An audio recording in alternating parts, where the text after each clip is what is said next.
नमस्कार, मी हर्षाली हितगुज या कार्यक्रमात आपलं स्वागत। आजचा आपला विषय आहे पाय आणि घोट्याच्या आजारावर अत्याधुनिक उपचार तसेच संधिवात गुडघेदुखीवर लेझर आणि रोबोटिक उपचार। आणि यावर चर्चेसाठी आपल्यासोबत आहे डॉक्टर श्याम ठक्कर। डॉक्टर नमस्कार। नमस्कार। पुण्यातील रोबोटिक नी रिप्लेसमेंटसाठी सुप्रसिद्ध असलेल्या लोकमान्य हॉस्पिटलमधील डॉक्टर श्याम ठक्कर हे अग्रगण्य फूट अँड अँकल सर्जन आहेत। मुंबईत येथे जन्म झालेल्या डॉक्टर श्याम ठक्कर यांनी आपले पदव्युत्तर शिक्षण झाल्यावर अमेरिकेमध्ये फूट अँड अँकल या विषयात त्यांनी फेलोशिप बहाल केली। कुशाग्र बुद्धिमत्ता, जिज्ञासूपणा, कामाप्रती असलेली श्रद्धा, कौशल्यपूर्ण अशी शस्त्रक्रिया अशी काही त्यांची वैशिष्ट्ये। अंदाजे 500च्या वर फूट अँड अँकल शस्त्रक्रिया आणि 100च्या वर रोबोटिक सांधेरोपणाचा प्रचंड असा अनुभव त्यांच्या पाठीशी आहे। पुणे येथे लोकमान्य हॉस्पिटलच्या सेनापती बापट रोड या हॉस्पिटलमध्ये ते कार्यरत आहेत। सोबतच लोकमान्यच्या मुंबई, दादर, ठाणे, कोल्हापूर, पुणे, जळगाव, औरंगाबाद आणि बेळगाव या ठिकाणीही त्यांची ओपीडी असते। लोकमान्य हॉस्पिटलने नुकताच 12,000 रोबोटच्या सहाय्याने केल्या जाणाऱ्या नी रिप्लेसमेंटचा टप्पा यशस्वीपणे पूर्ण केला आहे। त्यामध्येही डॉक्टर श्याम ठक्कर यांचे महत्त्वपूर्ण योगदान आहे। Lokmanya hospital for special surgery हे सर्व प्रकारच्या अत्याधुनिक सर्जरी होणारे देशातले अग्रगण्य हॉस्पिटल आहे। लोकमान्य हॉस्पिटल हे पुण्यामध्ये सेनापती बापट रोड, स्वारगेट, निगडी आणि चिंचवड येथे असून यांच्या महाराष्ट्रात विविध ठिकाणी ओपीडीज आहेत। मुंबईमध्ये दादर आणि ठाणे, जळगाव, कोल्हापूर, औरंगाबाद तसेच आंतरराष्ट्रीय डॉक्टर श्याम ठक्कर परदेशात सुद्धा देतात। बांगलादेश, मिडल ईस्ट, आफ्रिकन या देशात विविध ठिकाणी ते ओपीडी करतात। चला तर मग आता विषयाला सुरुवात करूयात। तर डॉक्टर, सगळ्यात पहिला प्रश्न, आपल्या देशात सामान्यपणे पाय आणि घोट्याच्या समस्या नेमक्या काय आहेत? साधारण आपण बघितलं तर आपल्या देशात पाय आणि घोटा खूप निग्लेक्ट केलेला आहे। तर घोट्याच्या आणि पायाचे आजार म्हणजे पायाची विकृती, बोटाची विकृती, संधिवात, गुडघ्याचे आजार जे असतात ते सुरुवात ॲक्च्युली गोट्यापासून होतात। फ्लॅट फूट, डायबिटिक फूट असे खूप प्रकारचे आजार आहेत, ते खूप दुर्लक्ष होत जातात। तर आपण ह्या एक मेसेज देतोय की पाय आणि घोट्याचा आजार महत्त्वाचा असतो, त्याचं लक्षण द्यावं, त्याचं निदान करून घ्यावं आणि लवकरच फूट आणि अँकल एक्सपर्ट किंवा स्पेशलिस्ट त्यांना आपण भेटून त्याचं निदान करून घ्यावं। नक्कीच डॉक्टर, अनेकांच्या पायाच्या बोटामध्ये विकृती असून ते कष्टाने आयुष्य जगतायत, तर त्या समस्यांवर काही उपाय आहेत का? तर आपण बघतो खूप वयस्कर लोकांचे पाय बोटांचे विकृती असते। काही लोकांचे बोटां आतमध्ये वळलेले असतात, काही लोकांचे बाहेर वळलेले असतात, पण तरी ते आपलं आयुष्य चालवत दुखापतमध्ये चालवतात। कारण बेसिकली त्यांना काही ट्रीटमेंट कोणी सजेस्ट करू शकत नाही, कारण लोकांकडे ऑप्शन्स नाही आहेत। त्यांना वाटतं की हा आपल्याला ह्याच्याने जीवच लागेल। पण आपल्या एक फूट अँड अँकल स्पेशलिस्टद्वारा जर आपण त्याचं निदान करून घेतलं तर आपल्याकडे अन्य प्रकाराचे शस्त्रक्रिया आहेत। प्रत्येक आजारासाठी आपल्याला काही ना काही ट्रीटमेंट ऑप्शन्स आहेत। स्टार्टिंग आपण जर करतो तर सुरुवातीला आपण ब्रेसेस किंवा पट्टे देतो, ज्याच्याने आपण विकृती आधीच्या स्टेजमध्ये थांबवू शकतो। पण जर विकृती खूपच वाढत गेली तर आपल्याला शस्त्रक्रियेचीच गरज पडते। नक्कीच डॉक्टर, सपाट पाय म्हणजे नेमकं काय असतं आणि त्याच्याशी संबंधित नेमक्या समस्या कोणत्या कोणत्या आहेत? तर सपाट पाय म्हणजे फ्लॅट फूट म्हणतो। तर आपल्या पायाला आतल्या बाजूला एक कर्व असतो, त्याला आपण आर्च म्हणतो, फूट आर्च। तर 3 प्रकारचे असतात, एक नॉर्मल आर्च, फ्लॅट फूट आणि हाय आर्च। जास्त करून फ्लॅट फूट आपल्याला या प्रदेशात दिसतो आणि त्याच्या संदर्भात जे आजार आहेत ते गुडघेदुखी, पाठदुखी हे सगळे आहेत। तर फ्लॅट फूटमुळे काय होतं की सुरुवातीला आपला आतला जो आर्च आहे तो फ्लॅट व्हायला लागतो। त्याचे स्टेजेस असतात, स्टेज 1, 2, 3, 4। तर सुरुवातीच्या स्टेजला फक्त फ्लॅट असतो आणि पेशंटला काही त्रास नसतो। पण जसं हे वाढत गेलं फ्लॅट फूट, तसं पाय बाहेर वळायला लागतो, पंजा बाहेर वळायला लागतो, आपलं पादत्राणे आतल्या बाजूला घासायला लागतात आणि त्याचे आजार सुरू होतात। फॉर एक्झाम्पल म्हणे तर पायाच्या आतल्या बाजूला सूज येणे, जास्त चालणं की सूज वाढते, सकाळच्या वेळेला पाय अकडून जाणे आणि सूज आपल्याला वाटतं की हे सूज डायबिटीज, ब्लड प्रेशर या कारणामुळे असेल, पण ते ट्रीटमेंट केल्यानंतरही ती सूज उतरत नाही आणि चालले की ती सूज वाढत जाते। आपण दुर्लक्ष करत राहतो आणि शेवटी तो आजार खूपच वाढत जातो। नक्कीच डॉक्टर, याचे नेमके स्टेजेस कोणते कोणते आहेत? तर आपण जर बोललो तर ते स्टेज 1, 2, 3, 4 असतं। स्टेज 0 म्हणजे एसिम्प्टोमॅटिक, म्हणजे काही त्रास नसतं, फक्त फ्लॅट फूट असतं। तर ते दिसून येतं पण त्याचं काही उपचार करायची गरज नसते। स्टेज 1 म्हणजे फ्लॅट फूट, ज्याचा त्रास सुरू होतो। त्रास तर काय, स्टेज 1 मध्ये पायाच्या आतल्या बाजूला, घोट्याच्या आतल्या बाजूला सूज येणे किंवा दुखणे, हे जास्त करून ॲक्टिव्हिटी रिलेटेड असतं, म्हणजे काम रिलेटेड, जास्त पळणे, धावणे, उभे राहणे, त्याच्यामुळे पायाच्या आतल्या बाजूला सूज येते. स्टेज 2मध्ये की फ्लॅट असल्याशिवाय तो पाय बाहेर वळायला लागतो, त्याला स्टेज 2 म्हणतात, ज्याच्यात घोट्याला सूज वाढत जाते, पायाचा आकार बदलत राहतो. आणि स्टेज 3 म्हणजे पायाचा आकार एवढा बदलला आहे की आपण ते सरळ करता येत नाही. हाताने जरी त्याला सरळ करण्याचा प्रयत्न केला तरी ते येत नाही, त्याला स्टेज 3 म्हणतो.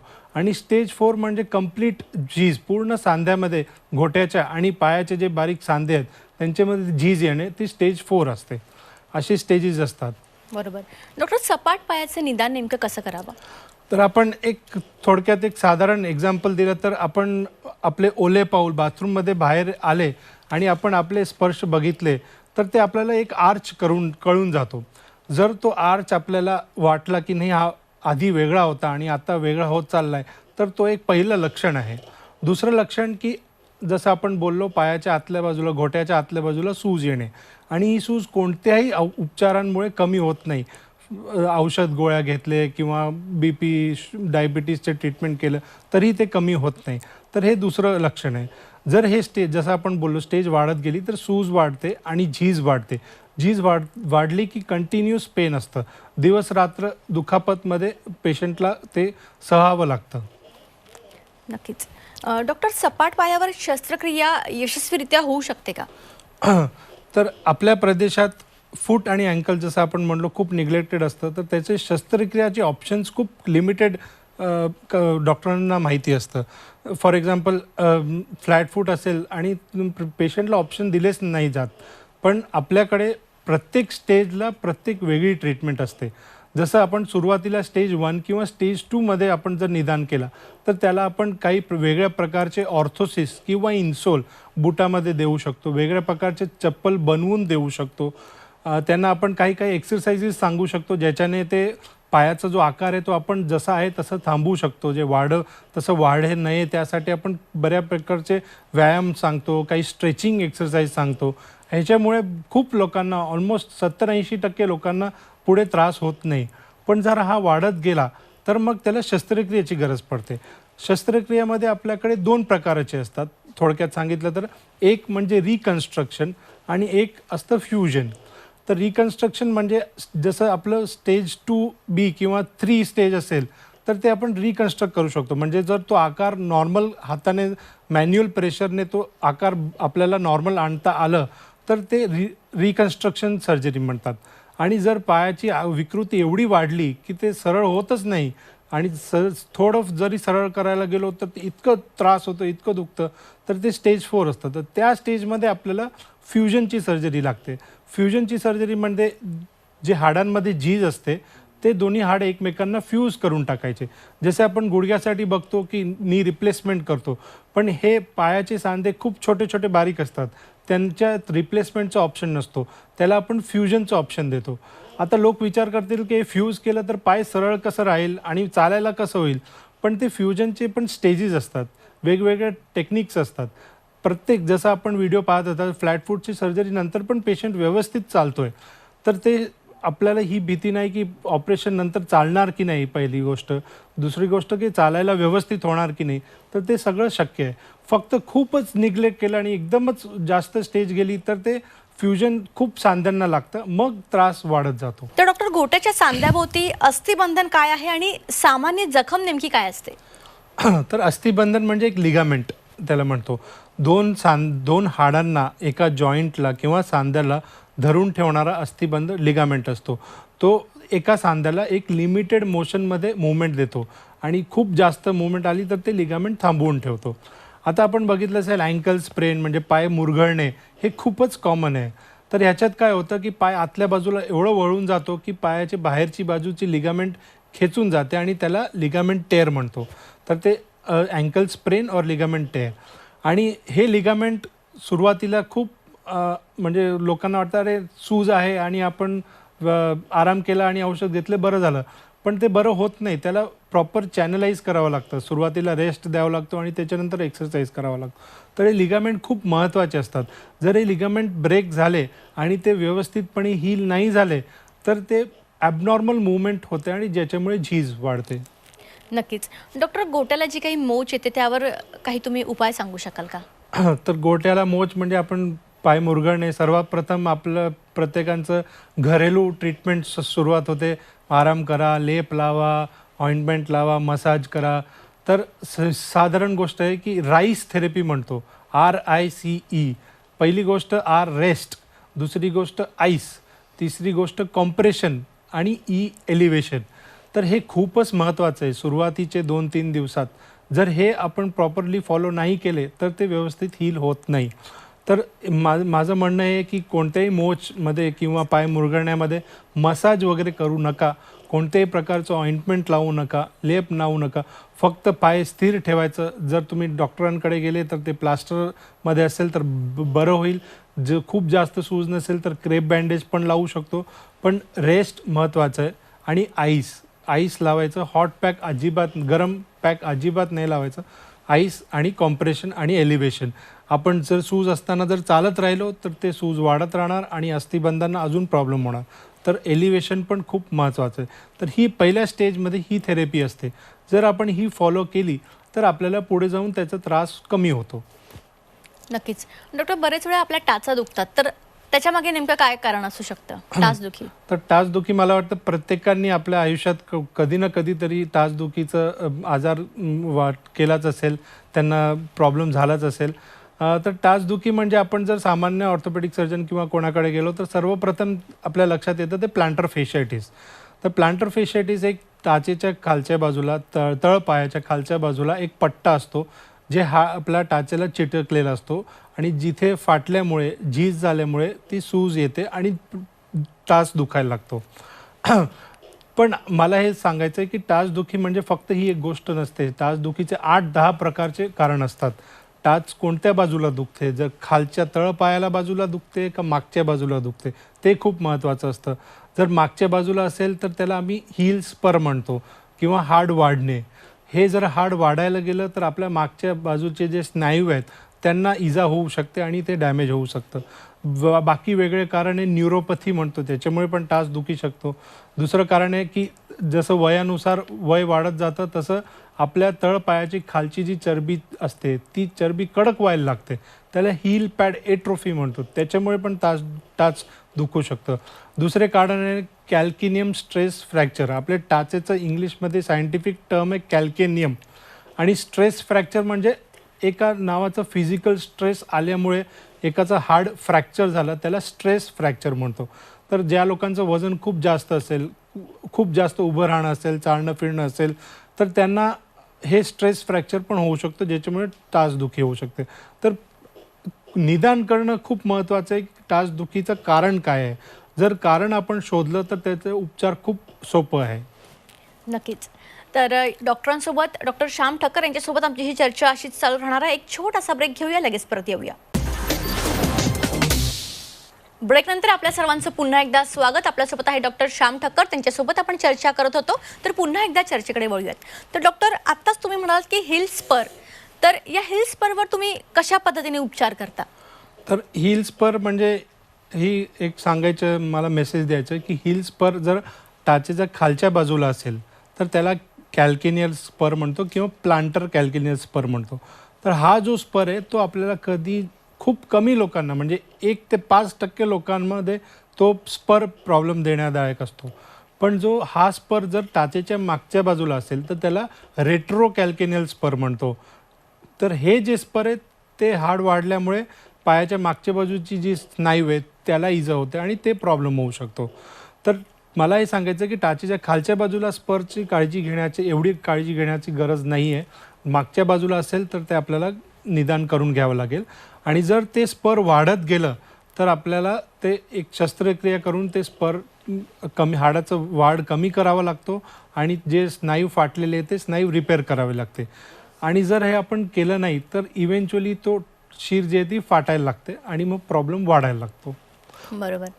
डॉक्टर, मधुमेही पाय म्हणजे काय कॉन्सेप्ट आहे? सो मधुमेह म्हणजे डायबिटिक फूट. जर आपल्याला सगळ्यांना माहिती असेल की India is diabetic capital of the world. म्हणजे इंडियामध्ये एवढे डायबिटीसचे केसेस आहेत आणि प्रत्येक डायबिटीसच्या केसेसमध्ये पायाला किंवा हातांना, जास्त करून पायाला मज्जातंतू जे असतात त्यांना इजा होते, ज्याच्यामुळे न्यूरोपॅथी म्हणतो, ज्याला न्यूरोपॅथी. हे न्यूरोपॅथी जर वाढत गेली किंवा शुगर कंट्रोलमध्ये नसेल तर हे मज्जातंतूंना डॅमेज व्हायला लागतो आणि पायाचे जे वेदना आहेत ते कमी होऊन जातं, जे स्पर्श ते कमी होऊन जातं, ज्याच्यामुळे काय होतं की पायाचे जे हाडं आहेत ते मेल्ट व्हायला लागतात, वितळायला लागतात. त्याला आपण चार्को फूट किंवा डायबेटिक फूट म्हणतो. आता ह्याच्यामुळे काय की इन्फेक्शनचे चान्सेस खूप होतात. आपण जर बघितलं तर खूप लोकांना डायबेटिक फूट सुरुवात एक कुरूपमुळे होतं. तळपायाच्या कोणत्या तरी भागाला एक कुरूप येतो आणि आपण ते साध्या कुरूपसारखं त्याला ट्रीट करत राहतो, पण ते कुरूप बरंच होत नाही. तर ते कुरूपचं कारण आहे की पायाचा आकार बदलून गेला असतो डायबेटिक फूटमुळे, डायबिटीजमुळे. तर हा जर कुरूप वाढायला गेला तर तो सुरुवातीला कुरूप होतो, नंतर वाढत वाढत अल्सर होतो. तेच अल्सर जर वाढत गेलं तर ते पूर्ण स्किन डॅमेज होते किंवा नेक्रोसिस होते, काळी पडून जाते आणि शेवटी गँग्रीन व्हायला सुरुवात होते. जर हे गँग्रीन व्हायला लागलं तर शेवटी हे शेवटची स्टेज आहे आणि खूप लोकांचं निदान ह्या स्टेजला झाल्यामुळे डायबिटिक फूटला असं मान्य आहे की डायबिटिक फूट झाला की पाय कट करावा लागतो किंवा ॲम्प्युटेशनच करावा लागतो, पण असं बरोबर नाही आहे. बरोबर. डॉक्टर, डायबिटीजचा पाय विच्छेदनात उतरतो म्हणजे ती जखम वाढत जाते, हे खरं आहे का? यामध्ये काय सांगाल? तर डायबिटिक फूटमध्ये सर्वात प्रथम ट्रीटमेंट आहे की त्याला प्रिव्हेंट करायचं, म्हणजे अल्सर होऊ द्यायचं नाही किंवा गँग्रीन होऊ द्यायचं नाही. एकदा झालं तर परत रिव्हर्स आणायचं खूप कठीण आहे. तर त्याला कसं आपण सांभाळायचं, म्हणजे सुरुवातीला कुरूप झाला तर आपण चांगल्या पदत्राणे वापरायचे. नॉर्मल आपण जे चप्पल सँडल वापरतो त्याच्यात एवढं मऊ नसतो किंवा त्याच्यात कुशनिंग एवढं नसतो. दुसरी गोष्ट की उघडे पाय असेल म्हणजे उघडे चप्पल, त्याच्यामुळे डायबिटीसचे असलेल्या लोकांना, ज्यांना न्यूरोपॅथी असते, त्यांना काही काटा किंवा काही दगड काही लागलं तर त्यांना ते कळणार नाही आणि ह्याच्यामुळे ते जखम वाढत जाते. तर अशा लोकांमध्ये मला एक मेसेज द्यायचा आहे की आपल्या पायाला ओवाळायचं, पुढून मागे प्रत्येक दिवसाला 3-4 वेळेस हाताने स्पर्श करायचं, डोळ्याने बघायचं. कारण नॉर्मल सामान्य लोकांमध्ये काही काटा किंवा दगड लागला की लगेच कळून जातं, पण डायबिटीसच्या लोकांमध्ये ते कळत नाही आणि हे न कळत वाढत जातं. तर त्यामुळे चांगले पादत्राणे वापरायचे, पायाची खूप खूप काळजी घ्यायची आणि काही म्हणजे काही काटा लागला किंवा काही दगड असेल तर ते व्यवस्थितपणे ट्रीटमेंट करून घ्यावी. बरोबर. डॉक्टर, घोट्याचा संधिवात म्हणजे काय आणि ते कशा पद्धतीने वेगळं ठरतं? तर संधिवात म्हणजे आर्थरायटिस, जे सांध्याचे कुडच्या खराब होतात. तर जो आपला घोट्याचा सांधा आहे तो गुडघ्याच्या सांध्यापेक्षा खूप वेगळा आहे. तर घोट्याचे जे सांधे आहेत त्याच्यात झीज लवकर होत नाही, पण एकदा जर झीज सुरुवात झाली तर ते आपल्याला थांबावे लागते. कारण जर झीज खूपच वाढत गेली तर त्याला आपल्याला शस्त्रक्रियाशिवाय काही ऑप्शन उरत नाही. तर घोट्याचं आर्थरायटिस म्हणजे अँकल आर्थरायटिस किंवा फूटमध्ये आर्थरायटिस याचे वेगवेगळे कारण असतात. तर सर्वात प्रथम आपण बघितलं फ्लॅट फूट. तर फ्लॅट फूटमुळे सगळ्यात जास्त आर्थरायटिस होतं. दुसरं वयानुसार जे झीज होते ते गुडघ्यामध्ये जास्त होते, तसं गोठ्यामध्ये वयानुसार जे झीज असते प्रायमरी ऑस्टिओआर्थरायटिस ते कमी असतं. बाकी वेगळं कारण झाले की रिकरंट अँकल स्प्रेन किंवा वारंवार पाय मुरगळणे. कमी वयात पाय मुरगळला असेल आणि त्याचं दुर्लक्ष केलं गेलं आणि पाय तसंच राहिला तर त्याच्यामुळे पण आर्थरायटिस होऊ शकतं. दुसरं एक कारण आहे इन्फेक्शन म्हणजे ट्युबरक्युलोसिस, TB किंवा दुसरं वेगळ्या प्रकारचं इन्फेक्शन, त्याच्यामुळे संधिवात आर्थरायटिस होऊ शकतं. आणि रुमॅटॉइड आर्थरायटिस म्हणजे संधिवात हा शरीराच्या प्रत्येक सांध्यामध्ये प्रॉब्लेम देऊ शकतो. मग याला काय पर्याय आहेत किंवा शस्त्रक्रिया नेमकी यासाठी आवश्यक आहे का? शस्त्रक्रिया जर आपण म्हणलो तर शेवटच्या स्टेजलाच असते. सुरुवातीला प्रायमरी इम्पॉर्टन्स आहे की ते प्रिव्हेंट करण्याचं. प्रिव्हेंशन आपण म्हणतो ना, prevention is always better than cure. तर जेव्हा आपण थांबवून ठेवलं तर आपल्याला शस्त्रक्रियेची गरज पडत नाही.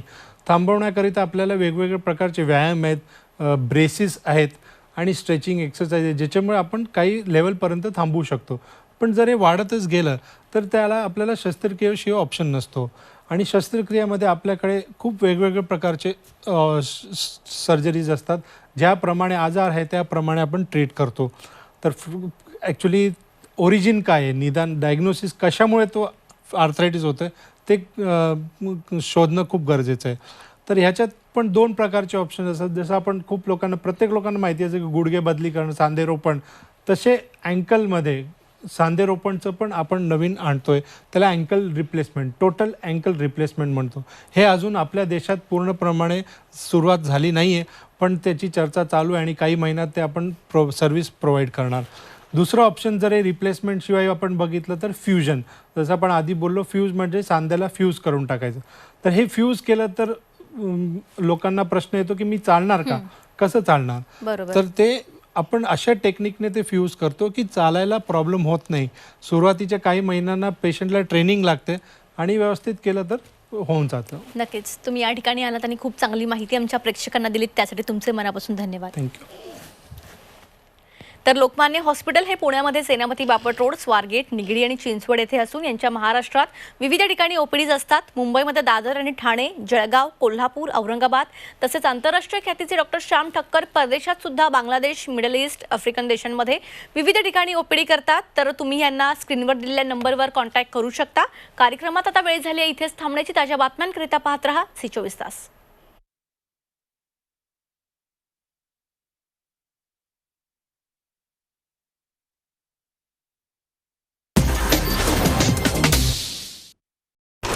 लाल मातीतली कुस्ती म्हणजे C24